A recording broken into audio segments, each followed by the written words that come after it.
We wanted to provide physical evidence for other people to witness that would provide, in a scientific way, actual proof of life after death.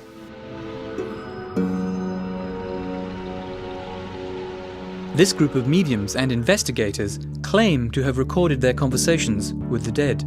We had 1,000 hours of continuous communication with the spirit world. Emily, when did you live on the Earth? Oh, a long time ago now. 19th century? Yes. Is this really the voice of the deceased? The Scole experiment continued for 5 years.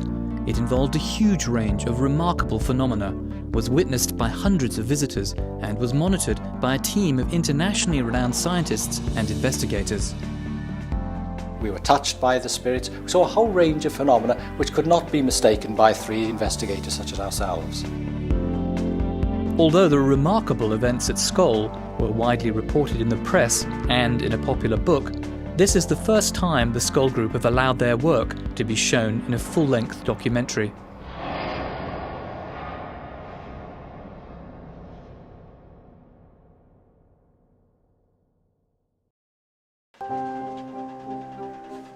The accepted scientific view is that nothing survives death. But for well over a century, many scientists have been investigating evidence that consciousness not only survives the death of the body, but that it can communicate with the living.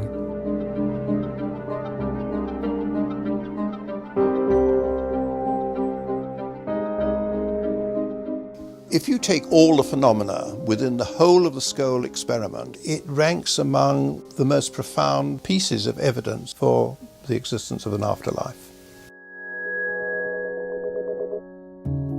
In the mid-1990s, in the tiny English village of Scole, one of the most remarkable experiments ever attempted in communication with the dead took place in the cellar of this house.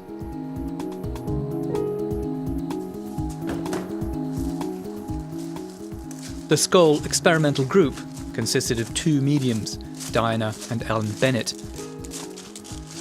as well as organisers and investigators Robin and Sandra Foy. Hello there. Nice to see you. In this quiet, secluded cellar, the Bennetts would go into trance, allowing what they claimed were the voices of the dead to speak through them. But the Scole Group went far beyond this and pushed the boundaries of what can be achieved in a special area of claimed spirit communication known as physical mediumship. There's a wide range of phenomena that physical mediumship over the centuries has been supposedly able to produce. Objects levitating, chairs, tables, objects in the room, apports and teleportation, in other words, things just dropping out of nowhere, sometimes things disappearing and reappearing, apparent spirit hands, apparent spirit forms, things that people can see happening. There's an effect on real objective things based on, supposedly, the communication or contact between a medium and the spirit world. The spirits are using the medium as a conduit to cause these events to happen.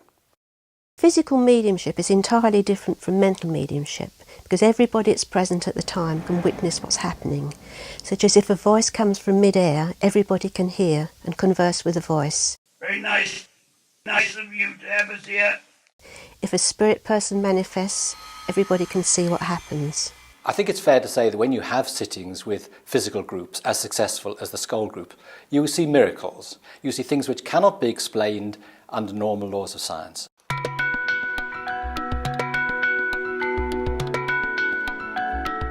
Robin and Sandra Foy, who organised the Scole experiment, are 2 of the world's leading experts in the field of physical mediumship. The Scole Group was one of many groups the Foys had formed in their decades of experimenting with afterlife communication. Dinah and Alan Bennett have also been participating in physical mediumship for many years, and in 1992 joined the Foys to form the Scole experimental group. According to the Foys, it was the exceptional mediumship abilities of the Bennetts that made the greatest contribution to the Scole experiment's spectacular success.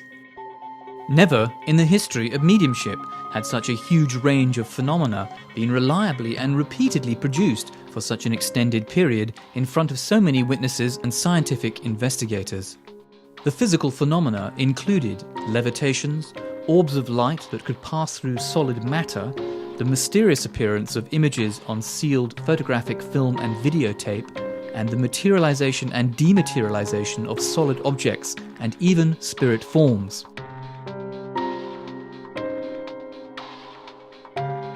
But perhaps the most remarkable of all were the claimed communications between the experimenters and a group of deceased personalities.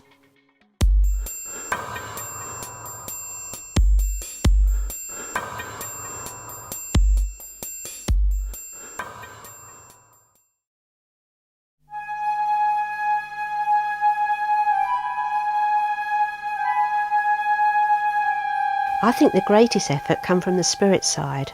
I mean, without them you can sit there and nothing will happen. But a great deal did happen, and according to the Scole Group, this success was due to the combined efforts of talented mediums and a group of discarnate personalities they claim were orchestrating events from the other side. They called this group the Spirit Team. A spirit team was a team of spirit personalities who had lived a life on this earth. Several of them had been scientists whilst they were here. They all came together so that we could work together to achieve this aim of producing physical phenomena. We didn't honestly know what to expect. We threw the whole thing open to the spirit team to allow them to develop and produce whatever phenomena they wanted to produce. The Scole Group and researchers said they were able to conduct extensive conversations with this group of spirits through a process called trance mediumship. In this specialised form of mediumship, the dead can speak to the living, it is claimed, by using the larynx of the entranced medium. When the voices came through the mediums, which they normally did, the voices were quite different from those of the mediums themselves. And the personalities behind the voices were not only quite different, but were very consistent. Even the accents were. Thank you for your warm appreciation of what we're trying to do. It was very easy to recognise the female one because there was only one, and she was very, very idiosyncratic. This communicator identified herself as the spirit of a Mrs. Emily Bradshaw. The Scole Group recorded hundreds of hours of conversations with Mrs. Bradshaw and other spirit team members. Emily, when did you live on the earth? Oh, a long time ago now. 19th century? Yes. And Mrs. Bradshaw, who was a very commanding figure, a lady of the upper class Victorian or Edwardian lady, well, she sounded like that. We continue from our side of life to influence people still in the body.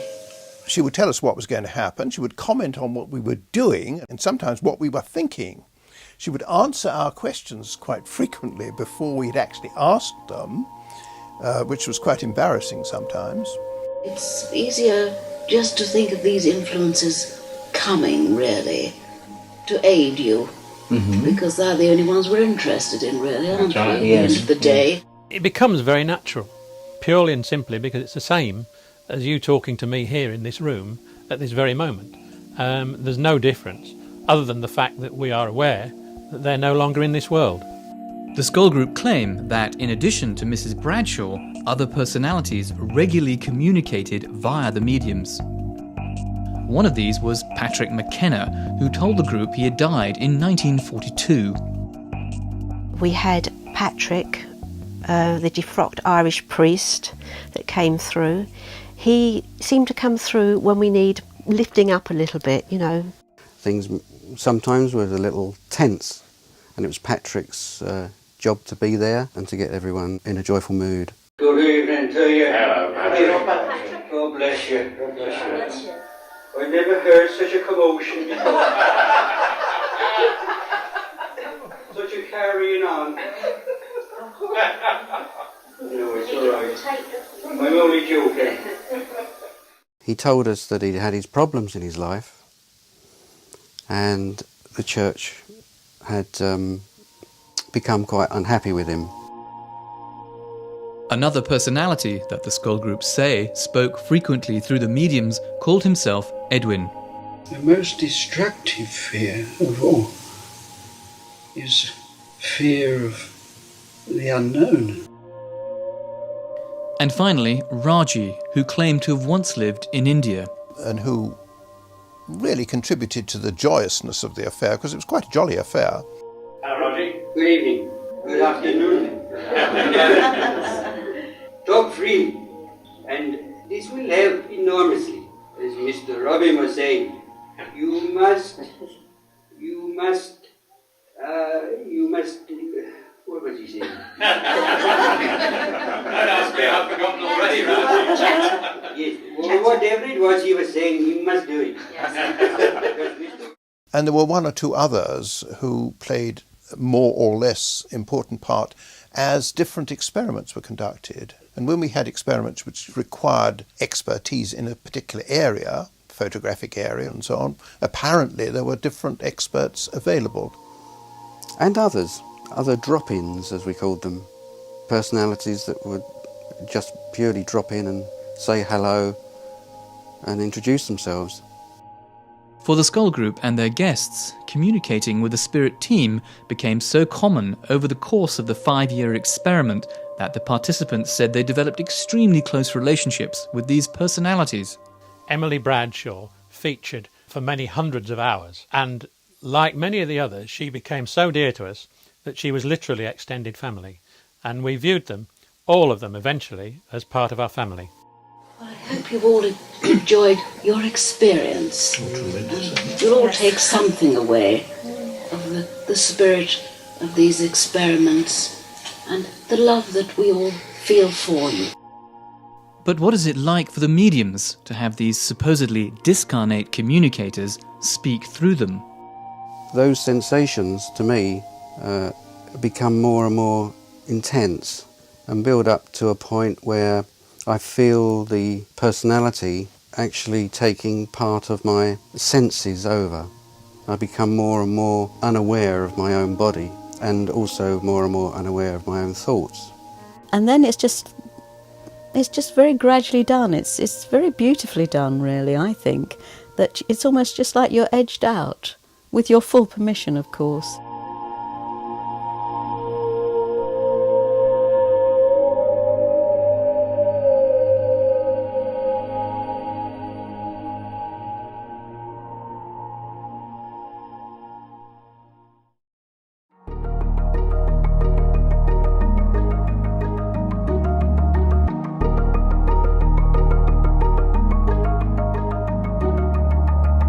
The Scole experiment began in 1993, ran for 5 years and consisted of 500 sessions, each lasting 2 hours. Nearly all of them took place in this tiny brick cellar, affectionately called the Scole Hole. Practitioners of physical mediumship believe that the best results are obtained if sessions are conducted in complete darkness. Because the reputation of physical mediumship has been severely tainted in the past by numerous hoaxers who use darkness to hide fraudulent activities, the Scole group devised a number of controls to help eliminate this possibility. One of these controls involved all participants wearing luminous wristbands. These bands were attached with Velcro so they could not be removed without obviously attracting attention. Luminous tabs were placed on all unsecured objects in the room, as well as on the tabletop. This ensured that any movement in the room would be instantly visible to anyone. Additionally, everything that happened in this cellar was recorded on over 1,000 hours of audio tape. According to the Scole group, their spirit communicators requested that they place this empty glass dome on their table. This, they were told, would apparently help facilitate physical phenomena manifesting in the room.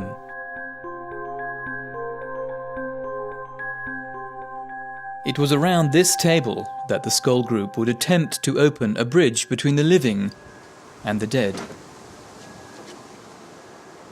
But just how difficult was it to summon the departed? There is an awful lot of effort involved. in working up to a situation where you can experience physical phenomena on a regular basis? I think possibly we sat about twice a week for a year before we really got anything significant happen, you know, just minor phenomena up to then. But the group's determination and patience paid off. By 1995, visitors were reporting that the Scole hole was alive with extraordinary phenomena. Because most Scole experiments took place in complete darkness, skeptics were critical of the fact that investigators were not permitted to use infrared light and cameras to monitor their sessions. However, the Scole group claimed that their spirit communicators insisted upon this, since to them, infrared was as powerful as visible light and would apparently hamper their efforts. The energies that they were using were extremely subtle energies and would have suffered if any artificial light had been introduced into the room. The same was true, they said, for electric currents of any kind, though they conceded the need for small recording devices and reluctantly accepted them. We were told that this phenomena could be developed in the light, but if it were, it would take an awfully long time to produce, years and years, rather than a few months that it actually took us. Well, darkness isn't darkness to the spirit people. It was just like daylight to them in the room, whilst we were in darkness, as it were. The spirit team did, however, promise to bring their own light, and in due course apparently did just that. Before long, the Scole group and their visitors were treated to spectacular acrobatic displays of glowing spheres they called spirit lights.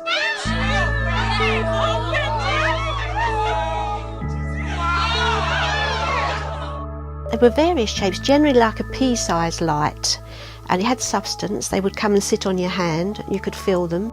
They were intelligently directed and intelligently moving, and would be responsive to our wishes, whether expressed or silent.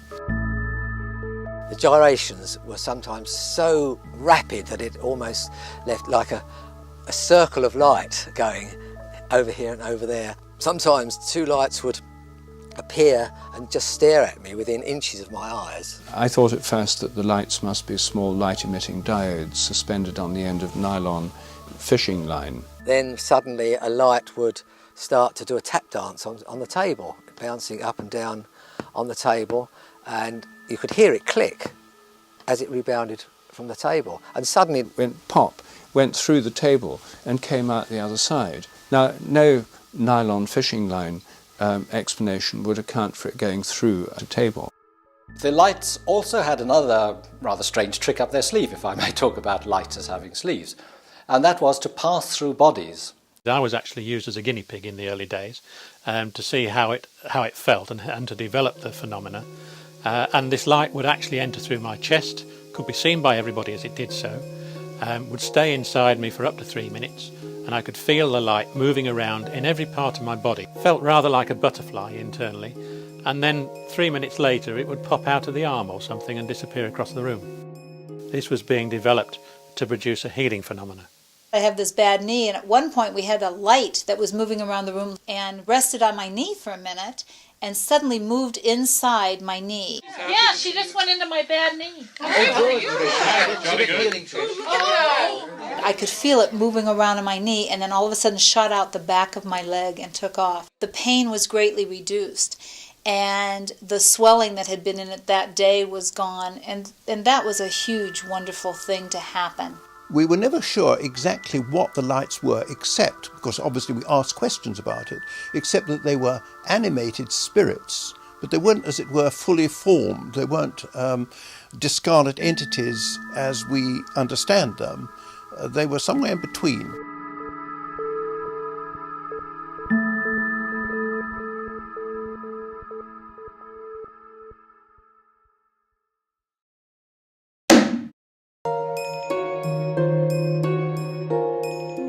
Objects do not just appear out of thin air, but this is exactly what numerous visitors to Scole reported. People would see and especially hear these objects apparently materialize out of nowhere and then fall onto the floor or the table. In the language of physical mediumship, these objects are called apports. An apport is an object which is quite solid, which is brought from one location to another during an experimental session, but in so doing, and this can be from many miles distant, apparently passes through solid walls, doors, etc. Well, the total number of apports that we had during the experimental sessions was about 80 or even more. When we had 7 sitters in the group, there would be 7 apports appear as presents. We had 3 ladies, 4 gentlemen at that time. The apports would reflect that because there would be 4 things that were suitable for gentlemen, 3 things suitable for ladies. This is an apport which arrived during the earliest days of our Scole experiment. In fact, it's a very small object, and whilst we were sitting here, this object would arrive, just materialise, and arrive on the table. But as it arrived, that's the sort of noise it would make. The Scole group and the investigators observed that most apported objects, no matter how small or light, made just as loud a noise when they arrived.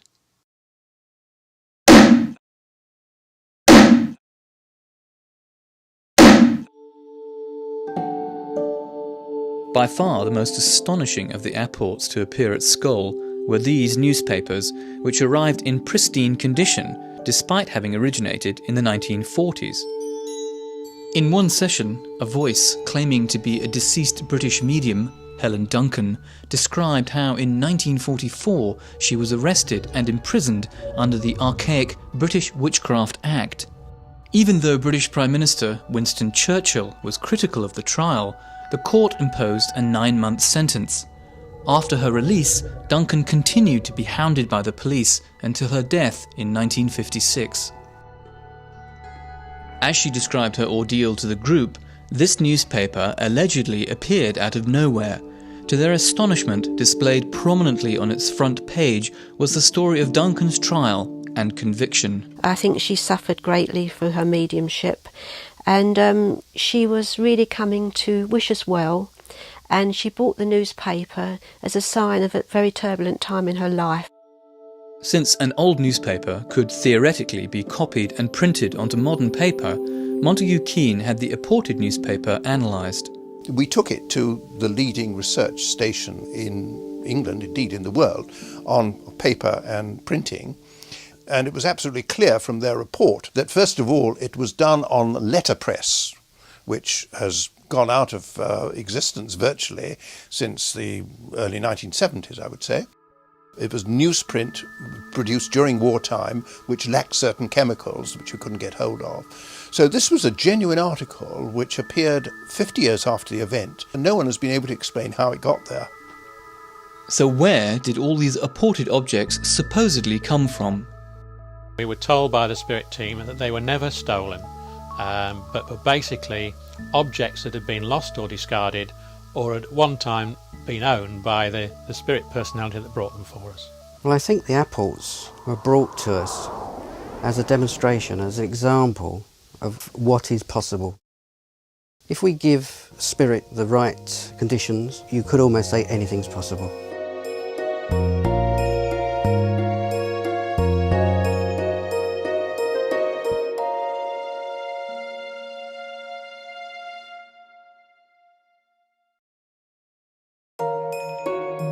The next phase of the Scole experiment involved photography. These sessions began conventionally enough, with the Foys loading a film into a camera and placing it on the table. But after this, things began to get very strange. We heard the camera moving round over our heads, clicking and being wound on by spirit. In total darkness, so that in reality, nothing should have showed up on the film.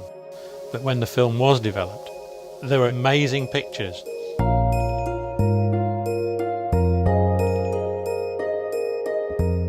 Wartime pictures of St Paul's, of a bus that was blown apart in the Blitz in Coventry, and pictures of various places, temples, various people, quite amazing stuff. It was never explained to us exactly why we got these particular pictures, other than the fact that we had a separate photographic spirit team working with us at that stage, who were practicing their art and seeing what they could achieve. Some films contained images of faces, including human faces, apparently in various stages of formation. There were a series that appeared to represent bubbles and various other things coming together, partial faces, etc. We were told that what we were seeing were areas of communication within the spirit world.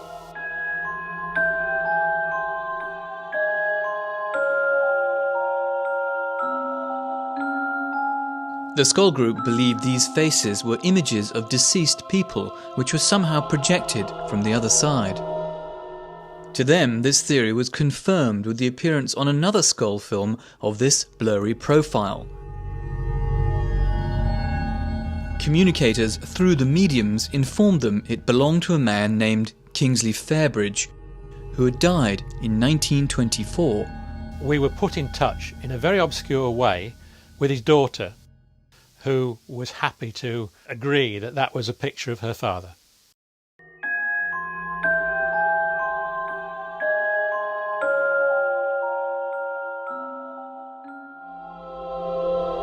In the next experiments, the Scole group claimed to have been able to create these photographic images not only in total darkness, but without the use of a camera. We were asked by the spirit team to put a totally unopened Polaroid 35mm film just in its plastic container on the table during our sessions. At the end of the session, if the spirit team felt that they'd achieved a result, we were asked to develop it. As the film was Polaroid, it could be developed immediately in a special processing machine. You can imagine our surprise when we brought this film up, they'd never been opened, put it through the processor and viewed it, and there was images and faces and writing. How do you explain it was there, you know? I selected the film, checked the box, which was factory sealed, identifiable by the glue marks. This contained another sealed container, and after checking the film I then resealed the plastic container with an identifiable mark, which was my signature. During the session, he placed this film on the table next to the glass dome. Substitution of the film would have been difficult to achieve since everyone present wore luminous wristbands. I'm 100% certain that the film I selected was the same film that was returned to me at the end of the session. The film was immediately processed in front of him. The first few frames, there was nothing on there, it was blank, completely blank. But halfway along the film we could see a Latin statement.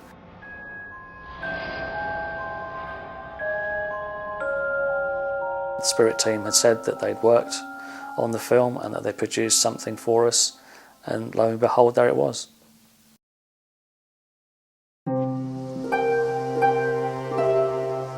Since the events at Scole were so bizarre and unusual, the group knew that without careful, independent scrutiny, their experiments would probably be dismissed as a hoax. Therefore, the Foys and Bennetts allowed their experiments to be rigorously monitored by a team of internationally renowned scientists, as well as veteran paranormal investigators who were members of the Society for Psychical Research, or SPR, based in London. For over a century, the SPR has specialised in examining paranormal phenomena in an unbiased and scientific way. Among its members and past presidents have been some of Britain's most accomplished scientists, including a dozen Nobel laureates. The Society for Psychical Research has an extraordinarily notorious reputation for being scientifically rigorous, and many people consider that it goes overboard in its scepticism. In 1995, the SPR investigators began an exhaustive 2-year investigation into Scole. By 1999, they had published their findings in this detailed report. One of its authors and a leading researcher into Scole was the late Montague Keane, an SPR member since the 1940s. Keane was a veteran investigator of paranormal claims. We consider that extraordinary things do require a much higher level of authenticity than would normally be required for things within the scientific paradigm. Initially, we were all pretty sceptical because what had been claimed seemed so way out. Another key researcher was the late Dr. Arthur Ellison, an emeritus professor of electrical engineering and a former president of the SPR.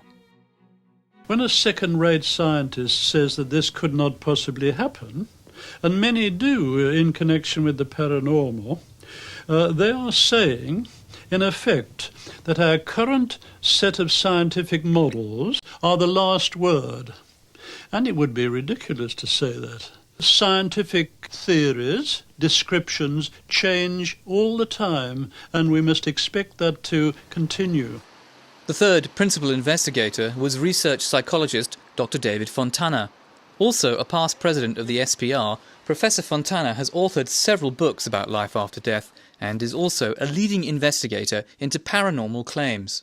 The paranormal is that mysterious area behind the seen and the known world.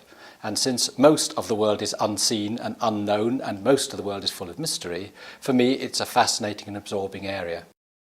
To preclude the possibility of fraud, investigators made thorough inspections of the cellar and all its contents, in full light, before and after sessions. At no time did they find any equipment or devices that could have been used for hoaxing. All participants had to empty their pockets and leave all belongings outside. The cellar had only one entrance, and this door was kept locked during all sessions. Despite these strict precautions, remarkable phenomena continued unabated, and the attending investigators were stunned by what they saw. One could not mistake what we saw. We saw coloured lights, we saw materializations, we had direct voices, that is, spirit voices talking from the air. We were touched by the spirits. We saw a whole range of phenomena which could not be mistaken by three investigators such as ourselves. The full range of phenomena produced at Scole was extraordinary. None of the investigators had ever seen anything like it before.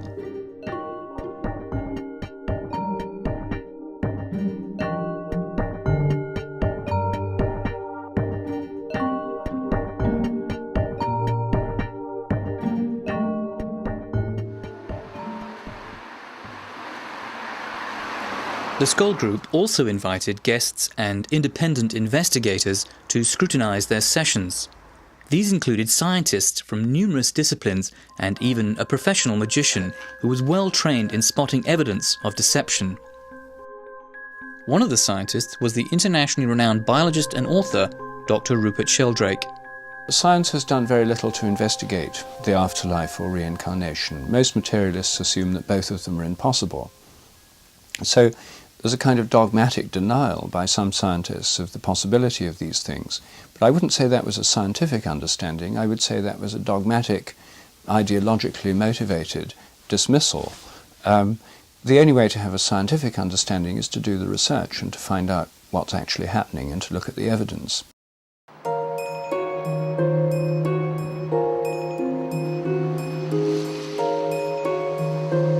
In 1995, the SPR began their 2-year investigation into the Scole experiment. Their initial claims were that they were in contact with a group of deceased entities who were producing, with their help, a number of pictures of either deceased persons or strips of films, which they claimed to be produced without any cameras and in the dark. Our main object was to produce these films under conditions which eliminated any possibility of hoaxing. So we would buy the film ourselves, we would load it into a box. The box was held in the hands of the investigators so that no one could get at it. And then immediately afterwards, we would take it out of the box ourselves so that no one else touched it, and then develop it ourselves in a special machine. Despite all these precautions, the experiments continued to produce a variety of remarkable images.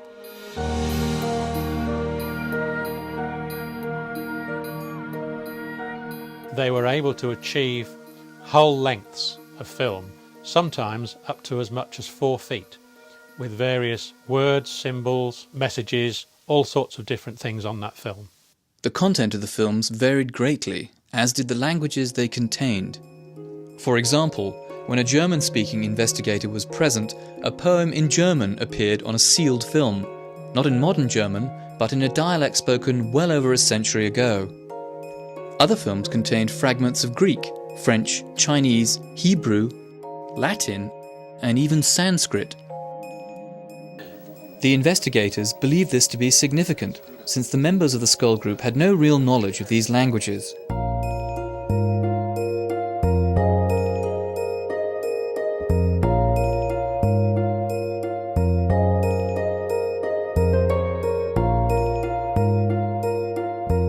Many of the messages received at Scole appeared to be deliberately crafted to appeal to the interests of the investigators.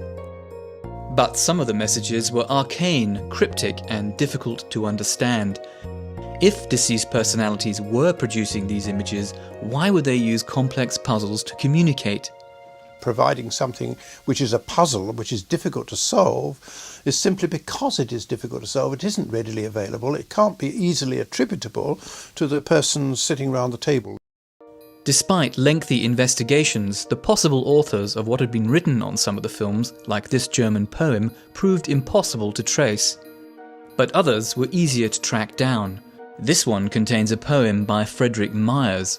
Intriguingly, Myers was one of the founders of the SPR and a lifelong researcher into the evidence for survival. Before he died in 1901, he promised his colleagues at the SPR that he would try to communicate with them from the other side. Could this film be an example of such an attempt? In some cases, clues hinting at the possible identity of the authors appeared in the form of signatures. Hidden in a corner of this film strip, which references Myers' poem, are also the signatures of a Victorian medium, Cora Tappan, and a Will Rawlings, whose identity remains a mystery. However, the identity of the person behind this signature seems clear enough. It appears to belong to the famous Welsh singer, composer and actor Ivor Novello, who died in 1951.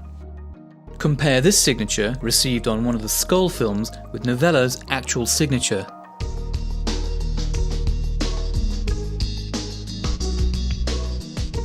This film strip, which bears a handwritten poem in English, also bears the cryptic signature WW. Could these initials and this poem have been written by the spirit of the famous 19th century Romantic poet William Wordsworth? After intensive research, Montague Keen determined not only that the handwriting closely matched that of Wordsworth, but also that the poem itself was a variation on an obscure Wordsworth poem titled Ruth.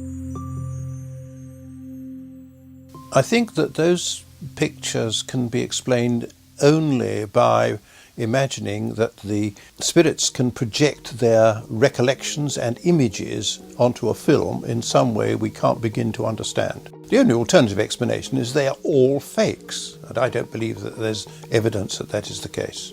Although the mechanism for their creation remains unknown, investigators concluded that they were undoubtedly unique.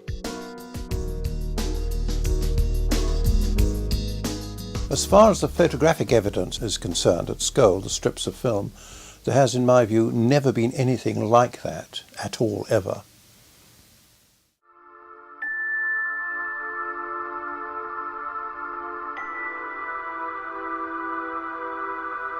Encouraged by the success of their photographic experiments, the Scole group began a series of video experiments called Project Alice, after Lewis Carroll's book, Alice Through the Looking Glass. Their stated aim was nothing less than to try and capture moving images sent from the spirit world. The Scole group claim that detailed instructions on how to position the camera and mirrors came from their spirit communicators. They were told to set up a video camera in the darkened cellar and aim it into a pair of mirrors so that it could see only its own viewfinder. While it was recording, nothing unusual was seen. But when the tape was played back, these remarkable images had mysteriously appeared.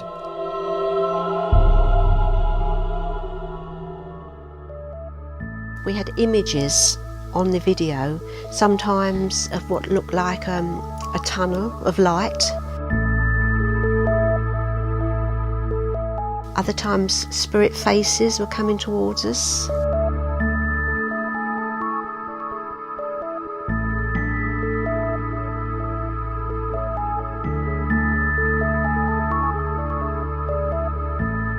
Sometimes what appeared to be a doorway moving.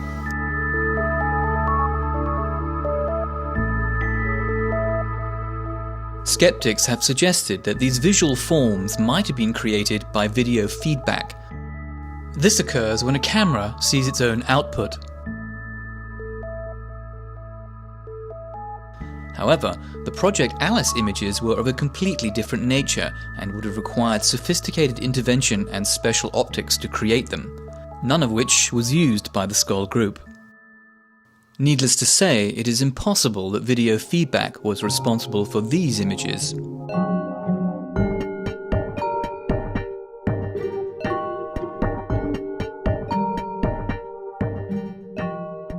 As to what some of these extraordinary pictures represent, we can only guess, since their meaning was never explained to the Scole group. This is another equally enigmatic video. It appears to be part of a strange face with moving eyes.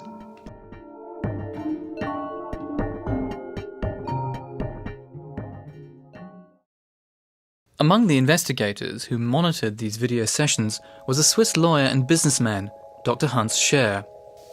He imposed his own security protocols on the experiments we were doing with the video camera. We spoke to Dr. Scher at his home in Switzerland. There's absolutely no possibility that this film could have been prepared before, because I selected one of the video films which was in its original packaging, which I opened. I took the film out, I signed the film, and I put it personally in the video camera. He inserted it into the camera. We never touched at any stage the camera or the film. When we played the film, it showed at the beginning a number of bubbles of various colors.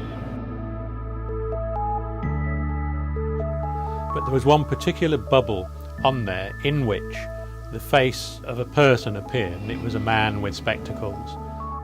Although Dr. Scher did not recognise this face, the Scole group believed it might have belonged to someone who was trying to communicate with him from the afterlife.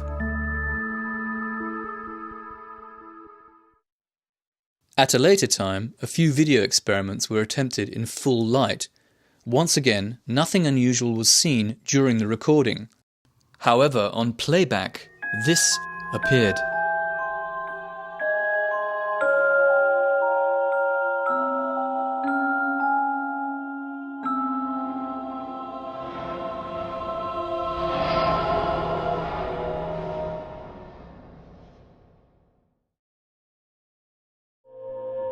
During the Scole experiment, the claimed spirit communications occurred mostly through the mediums.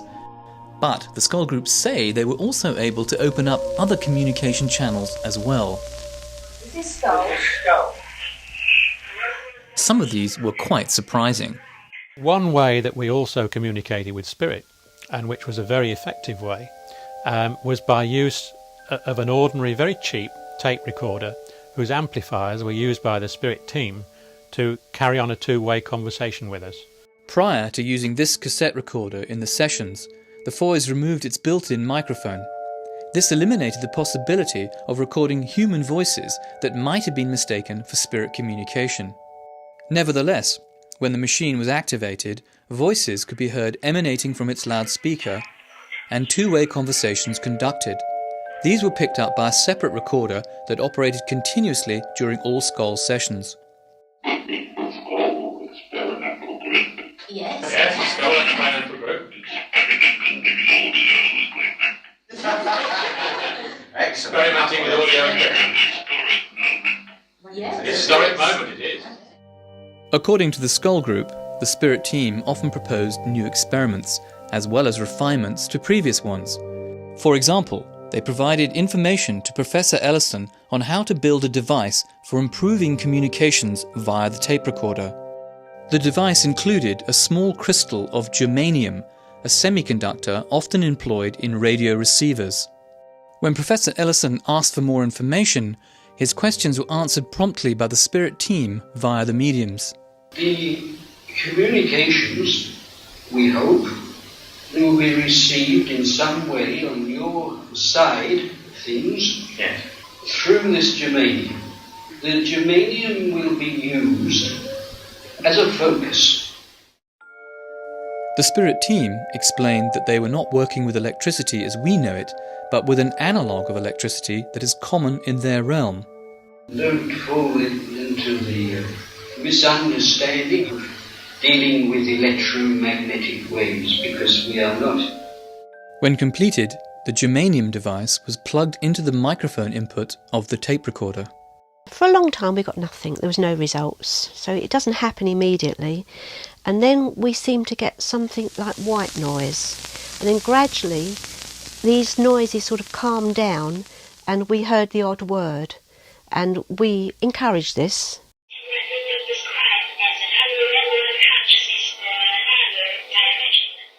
It was a breakthrough in communication. I think the spirit team definitely saw it this way. It was part of a plan. They thought eventually this will cut out the human medium so that you wouldn't get people saying, well, this can come from the mind of the medium. When Professor Ellison asked the spirit team how this germanium device could be improved, the answer arrived in the most remarkable way.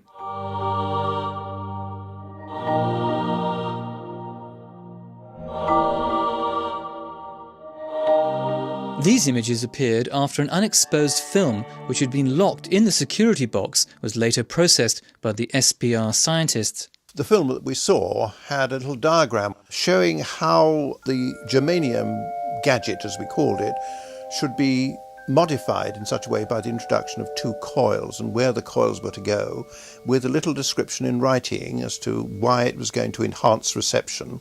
But who was providing this specialised technical information? The initials at the end of the film may well have solved this mystery. There were 3 initials, TAE. Didn't mean too much to us at that particular time. But then it occurred to us that this must be an initial. We were told to look at it for that purpose. And then I wrote to the Edison Memorial people in America, and they sent me a copy of one of his letters, which contained his initials, which looked almost identical to the signature on this film.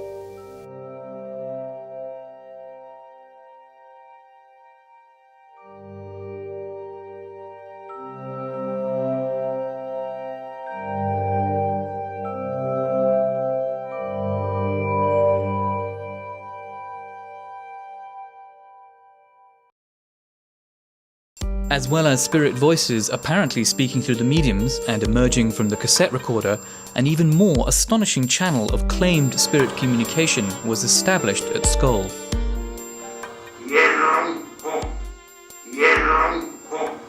We did have some direct voice, that's to say, voices which appeared to be coming from right in front of us and which were not using the larynxes of the 2 mediums. It would come from all parts of the room. Over there, maybe some over there, even under the table. Oh, hello there, that sounds like John. Are you under the table? You're down here, right. Come up then, come on. I'm down here under the garbage. You're down here. You all right over there, John? No. Although most of the communicators using this method wanted to speak to the group, some were less than enthusiastic. Can you tell us your name? They were male, female, sometimes people we knew, family, sometimes just spirit communicators. As it progressed, the voices got better. At first, these voices came haltingly, as if the communicators were struggling to overcome the barriers that divide the living from the dead. I want to tell you, yes, all. You heard the mountain. With the mountain to climb. Yes, you understand. It became quite clear that there was a learning curve on the part of the spirit team, as there was on our part, because it was an interchange, groping forward to see what they could do. There was a particular communicator called Reg Lawrence, who was an engineer in his lifetime, and who became very expert at producing voices from mid-air. Lawrence claimed to have lived in the early part of the 20th century. In this session, visiting engineer Walter Schnittger asks him how he is able to speak without a physical body, and therefore a larynx to form words. Do you see any possibility to describe how you can get the air to vibrate that we can hear it with our ears? We think and concentrate our thoughts. We do not speak. We think in a language we are familiar with. Yeah. In this case, it is our language that we used when we lived upon the earth. Yeah. And by some miracle, I have to say, these energies are transported into the room, not by me, but by those whose job it is to do that. The range of physical phenomena witnessed in this small cellar was already astonishing. But perhaps the most spectacular was yet to come. Another thing that happened was that a hand materialised and sort of glowed in the room, and there was this disembodied hand floating around. And I commented to the medium, I said, "Oh, I can see a disembodied hand." And she said, "It's not disembodied." This was Mrs. Bradshaw, who was speaking through one of the mediums. And I said, "You mean there's an invisible body attached?" And she said, "Precisely." And then she said, "Would you like it to touch you?" And I said, "Yes." So she said, "Well, ask it." So I said, "Hand, will you touch me?" And so the hand went round behind me and it tapped me on the shoulder. And then I saw it moving down and again floating over the table. A hand grasped me and, as it were, stroked my left hand. The hand was sufficiently visible in the light for me to see the fingernails. See the hand? Oh, yes. You see the hand? Yeah, it's a hand. Finger pointing straight to the fingers. Finger pointing to the hand. Oh, I see it, yes. Sometimes we would be touched by these hands. Sometimes we would invite them to touch us. Sometimes they would touch us on our knees, let's say, or on our feet, which, as it was a fraud-proof table, were inaccessible to the mediums themselves. So what is it like to touch one of these disembodied hands? It felt cool, but not cold. It didn't feel clammy, it didn't feel slimy. It felt like a normal human hand, and it grasped my hand firmly. I felt an arm right in front of me moving around the room, and I was so startled, I moved my hand and it traveled right up a sleeve. There was a sleeve, like a cotton sleeve, very much like this, right up to the shoulder, and then it just stopped. There was nothing beyond where the shoulder would have been. It was a really amazing experience. The Scole group were told by the spirit team that they usually materialised a hand or an arm simply because it was far easier than materialising a full body. But in some cases, even that was reportedly achieved. I had the presence, the physical presence, of my mother, my father, and my sister, all in solid form, standing in front of me, all of whom I was able to hold, to embrace, carry out conversations with them. I've witnessed it so many times, it just becomes a normal thing. In some sessions, patches of light would float over the heads of the visiting scientists and then slowly begin to change into spectral forms. The diffuse patches of light would take the form just of a human face, moving round the room with the direct voice, very, very faintly, coming from the diffuse patch of light, and the lips moving, again, very faint. As I stared at the face, it was noticeably smaller than a normal size head, but within the face itself, features were clearly visible. But then even more remarkable forms began to appear.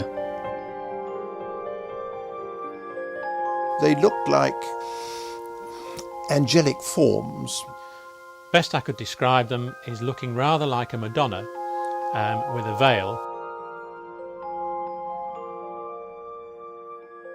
and with robes which hung sort of quite well down, and they would trail their robes over the hands of the sitters. The feeling of love when this occurred was quite indescribable. This is probably the angelic being. Oh, yes. Oh, yes. I'll show it again. Just unbelievable energy that they brought. It's larger. It's over my hands. Oh, I can put all the chiffon like material. I've seen anything like that before. And I was very fortunate that one came and landed on my hand. And just the energy that you felt from it when it connected with you was was a lovely experience, and it just felt like an overwhelming feeling of love. The touch of those hands brought an extraordinary sense of peace, of tranquility, which we were told was spirit love.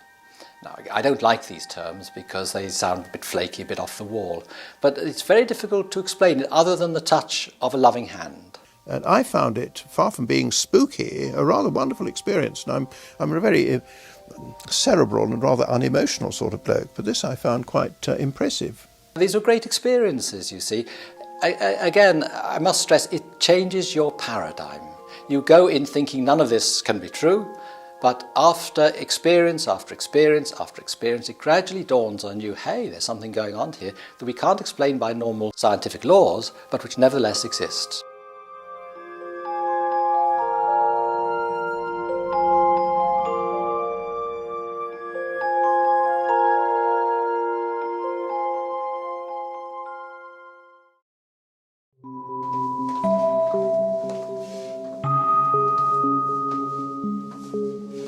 Skeptics are often unaware of the amount of experience and the amount of knowledge that goes into investigations of this kind. Between the three investigators, you could say we'd had 50 years and more of experiences of this kind. We know all the tricks. I don't see how it could be faked. It's impossible. In my opinion, the Scole experience was totally 100% genuine. Despite the investigators' conclusions that the Scole phenomena were genuine, skeptics claim they were produced by the kinds of conjuring tricks used by stage magicians and entertainers. But since professional magicians have spent a lifetime learning all the tricks of illusion, they are also best qualified to detect this type of fraud. With that in mind, James Webster was invited to observe a number of Scole's sessions. Webster is a member of the renowned Magic Circle in Britain and has been a professional magician for over 40 years. He is also an experienced investigator of paranormal claims. Well, I had an opportunity to view the cellar. I could see no magic props or anything which made me feel inclined to think there was any hoaxing or trickery. I could not do it myself as a professional magician. And I don't believe in any magician that I knew could do even the lighting, let alone the other phenomena that I witnessed. No one in the intervening 5 years or so has ever produced a whittle of evidence that they were fraudulent, or given any indication, any evidence which suggests that they were not entirely on the level. Any one of those in the cellar, I'd say they were wasting their time doing this here for nothing, when they could be earning $1 million out there on the stage.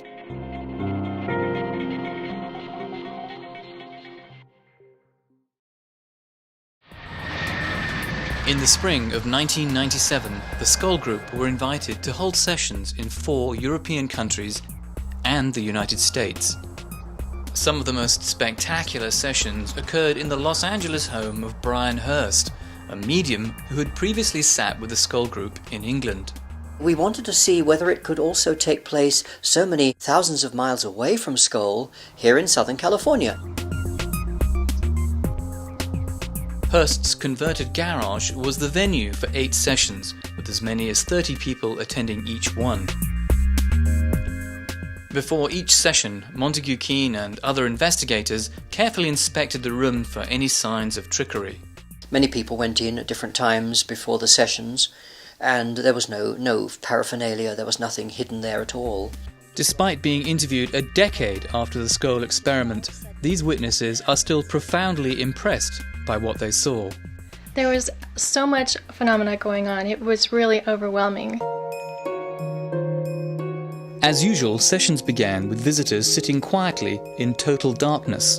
Then, to their amazement, they started hearing the voices of the spirit team speaking through the mediums. You know, in a little while, some of you will be feeling something, seeing something, or hearing something.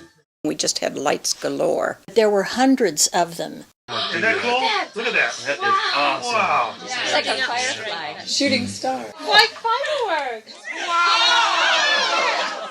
and then it would go up to the rafters of the garage and come down and thunk hard like a big rock hitting the table, and then disappear. Just gone through the table and come out underneath.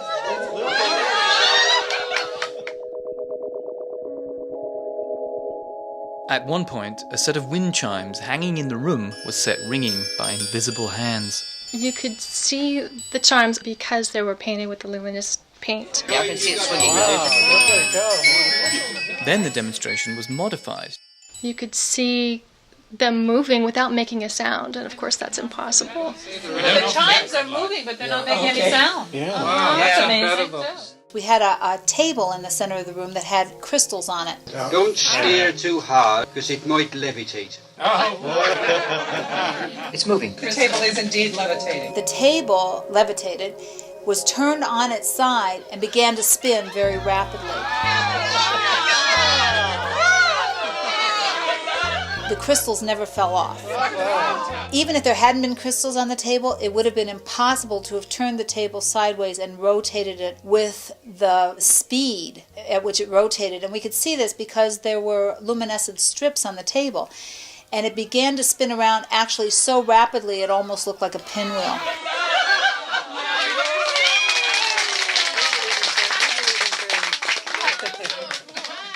As well as the usual members of the spirit team, other voices the group thought belonged to deceased relatives also attempted to communicate. We're several Someone for Shirley. Yes? Sure, Gary. Dad? Speak to him. Hi, Dad. How are you?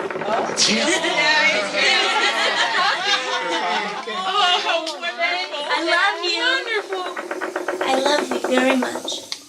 I really do feel that my dad came and he was the one who put his hands on my shoulders. The way we were situated in the room, my chair was right up against a wall, and there was no way another person could be behind me. Another materialized hand appeared, but who did it belong to? Is it Red? Hello, Red. Hello, Brian. Very nice of you to have us here. You're welcome. He just touched my hand. Oh, yes. Oh, he's stroking it. It's slightly cold, but it's flesh. He's holding my hand. May I hold yours? He's shaking my hand. Thank you. Oh, my God. Oh, Rex, you've made my year. You made mine.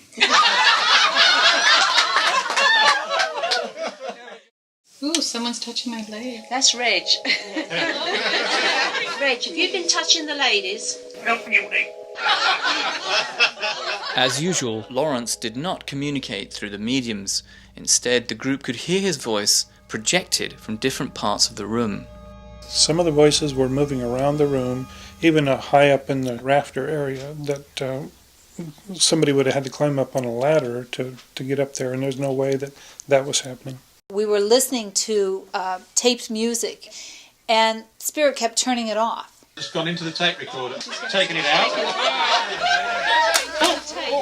Threw it onto my lap. And then people all around the room began to receive cassettes in their hands, like somebody was passing them around the room. They just gave Jill a tape, too. I got a tape. As well as entertaining the visitors, the spirit team also worked on healing them. Has it gone inside you, that light? It's in my chest right now. It was right there around my heart, and I have a little bit of a heart problem. Wow. It'll fly out in a minute.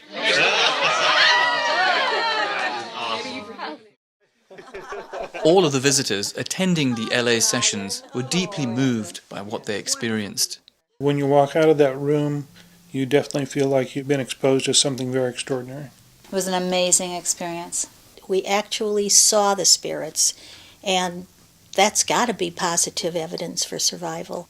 We do live on after death. They certainly proved that to us that night.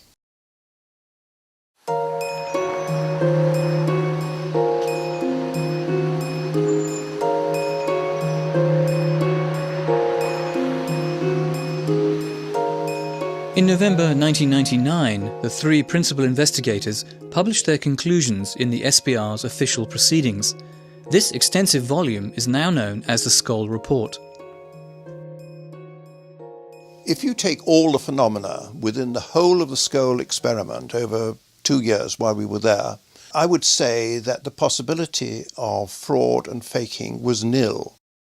Although the Scole report includes theoretical discussions about how individual phenomena might have been faked, its overall assessment is that the events at Scole cannot be explained either by known scientific concepts or by trickery.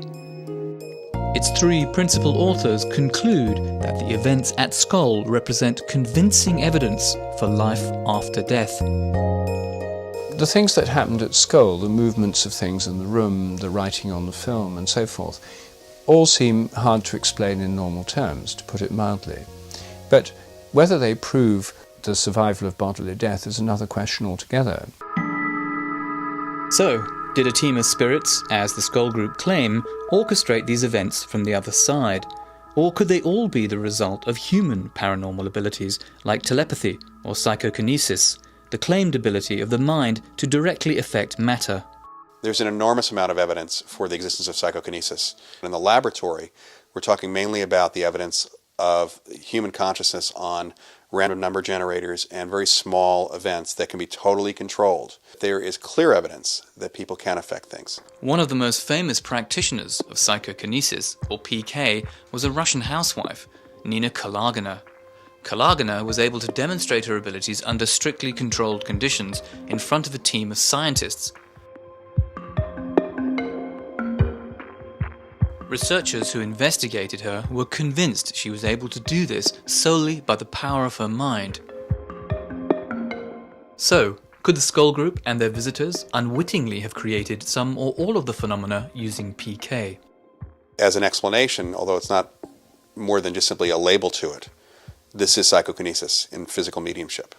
Whether it is a spirit working through someone, a spirit acting directly on an object, or the medium's mind causing the things to move. Say there were real mind over matter effects going on as opposed to conjuring tricks, then how do we know they were coming from the minds of the disembodied people rather than from the minds of the mediums who were sitting in the room? Although there is no definitive answer to this question, the theory that some Scole phenomena were due solely to PK from the living seems improbable, since PK produced under laboratory conditions tends to be weak, usually involving the movement of small objects. Therefore, PK from the living is unlikely to explain the huge range and sophistication of phenomena witnessed at Scole.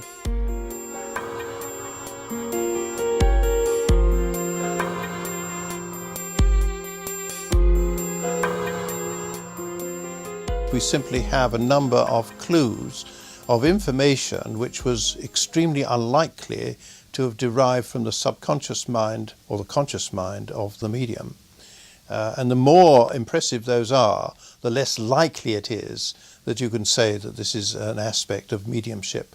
And the more likely it is, it's an aspect of discarnate communication.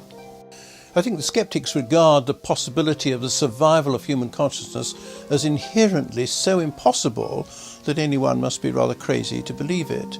But when you look at the evidence, you have to ask yourself whether you'd be even more crazy not to believe it, or to find some alternative explanation which makes any sort of sense. And I haven't found one.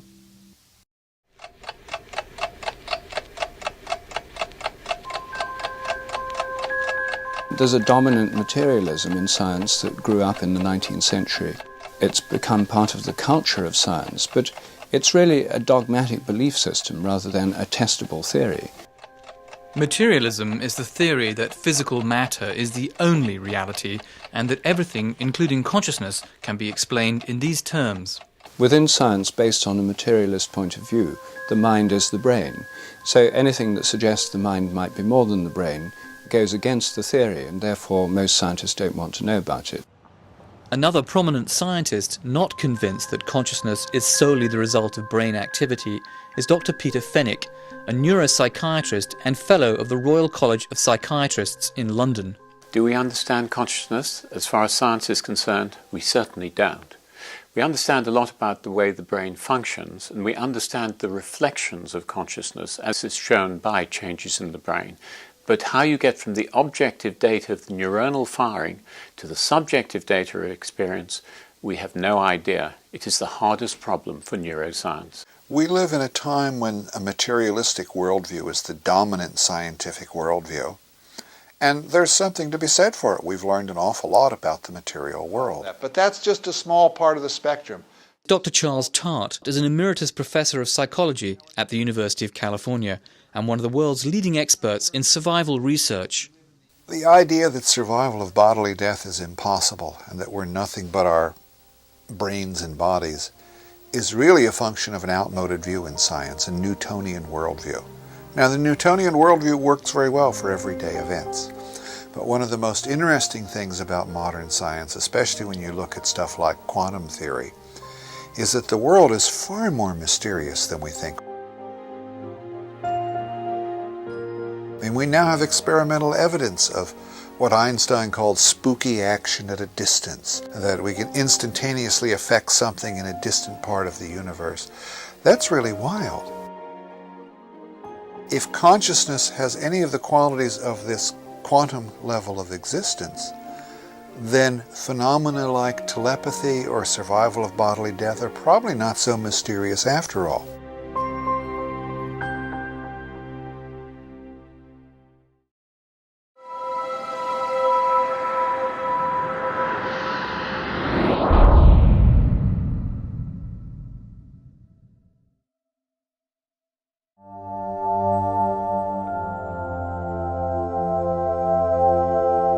I'm quite convinced from all my experience, including the experience of the Scole experiment, that a consciousness survives, an intelligence survives in some form or other, and that what survives is mind and not anything else, but that mind can create its own environment. Conditions in the afterlife, as we understand them, are that the lower levels of the afterlife are very much like this world, but that they are, in a sense, a world of thought. What you have to remember, basically, is that it isn't a physical world. Everything is done by a thought process. So in the next world, the mind of the observer, the consciousness of the observer, helps to create the experience. One of the odd things about survival experiments and survival information is the almost universal agreement that there is an immediate review of your whole life when you die, and that there's no crime and punishment of the hell and damnation sort, but it's a process of self-revelation, self-education. We judge ourselves. That seems to be the common thing that is said to us, that we cannot hide from who we really are and what we've done, and we look at the whole picture as if a film is playing in front of us, and we make a decision, and there is no escape from that. Our true self knows exactly who we are, what we've done, the good and the bad.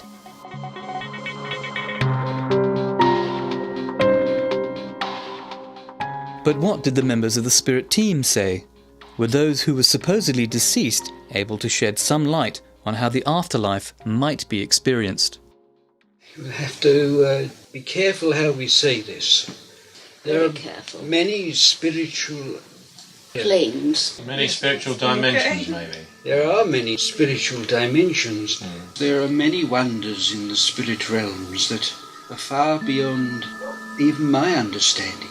The people on the other side say, look, we live in a totally different world in which we have none of the normal senses. We are just minds, and also time doesn't mean anything. But you down here, you earthlings, can't understand this because you don't have the vocabulary, you don't have the conception to understand it, because your world is limited by your 3 dimensions.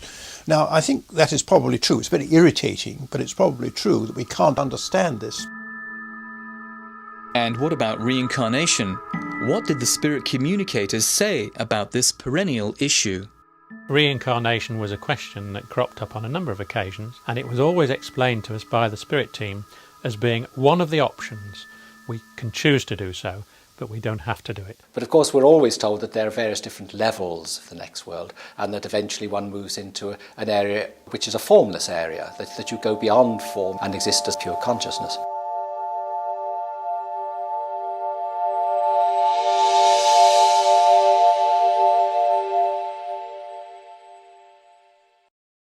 One of the most striking experiments at Scole was a demonstration the group claimed was conducted by the spirit team as a visual metaphor for the reality of life after death. This particular experiment was perhaps the most important experiment of the whole series. This crucial experiment was witnessed by the 3 SPR scientists and recorded on audio tape. During this session, the scientists claimed they received instructions from spirit personalities speaking through the mediums. The investigators were told to place a glass bowl in the middle of the table. As balls of light darted around the room, one of them flew inside a large quartz crystal.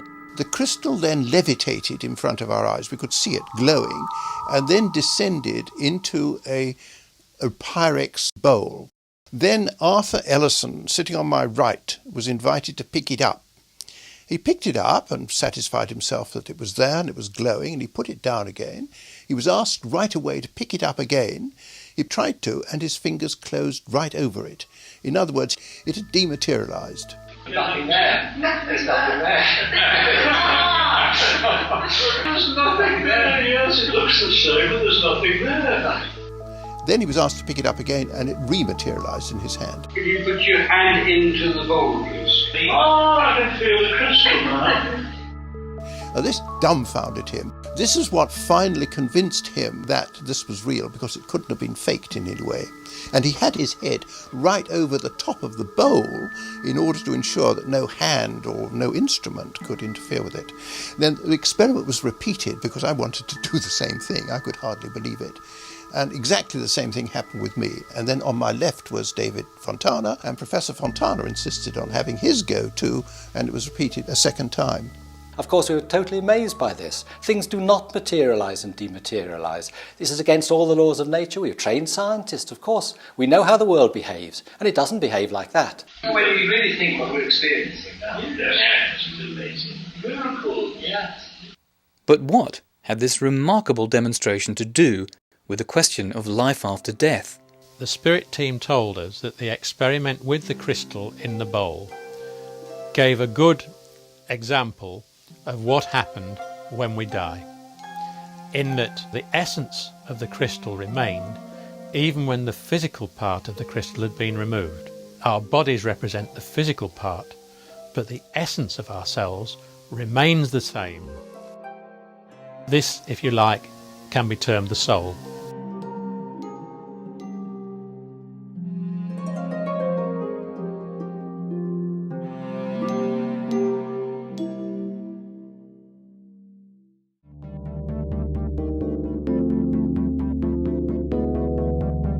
Although some researchers continue to question whether events at Scole represent convincing evidence for life after death, for the 3 principal investigators, the vast majority of visitors, and the Scole experimental group, there is little doubt.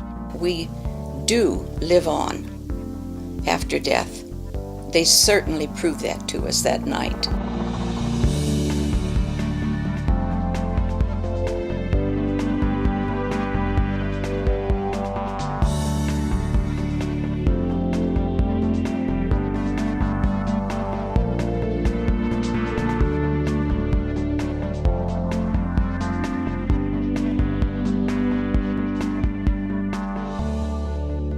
I think we were pushing the barriers further than they'd ever been pushed before, and I think we just got to the stage where at that time we couldn't go any further. In 1998, after 5 years and 500 sessions, the Scole experiment finally came to an end. But the debate about its authenticity and significance continues to rage. The experiences that I've had have convinced me that it is very difficult to explain any of these things by an alternative explanation to that of survival. But it's a wonderful debate, and of course there are both sides to the argument, and scientists love to debate and they love to argue.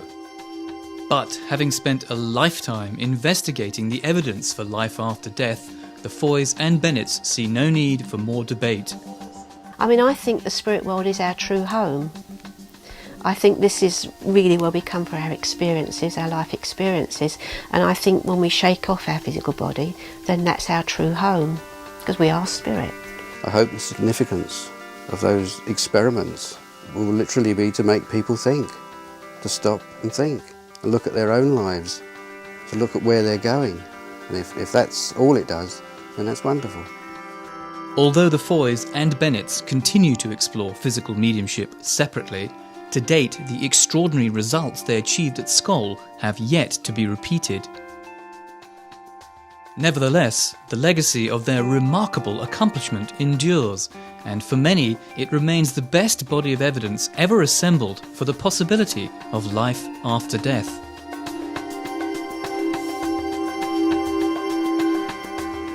I can't emphasize enough how this is one of the most important questions that a human being can ask. It would make a major difference in how you lived your life if on the one hand you knew the evidence said no survival, and on the other hand it said probably survival. We should be devoting enormous social resources to this question, not leaving it up to a matter of belief.